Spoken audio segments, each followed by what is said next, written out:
இப்பவும் சொல்றேன், மக்கள் பணத்திலிருந்து ஒரு பைசா கூட தொடமாட்டோம், தொடவும் விடமாட்டோம், தொட்டா விடமாட்டோம், இதுக்கு முன்னாடி தொட்டவங்களையும் விடமாட்டோம்.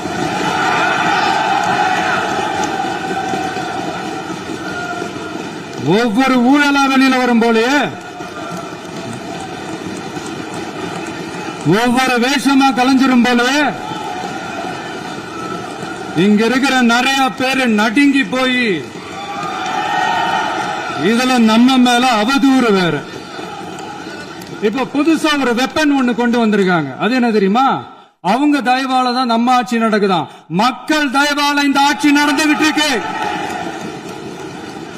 மனசாட்சி உள்ள சக்திகளோட ஆதரவால இந்த ஆட்சி நடந்துகிட்டு இருக்கு. நாங்க தான் அனுப்பி வச்சோம் அப்படின்றாங்களே. அனுப்பி வச்சவங்களுக்கு மினிஸ்ட்ரியில இடம் கொடுத்தா ஏன் கதறீங்க?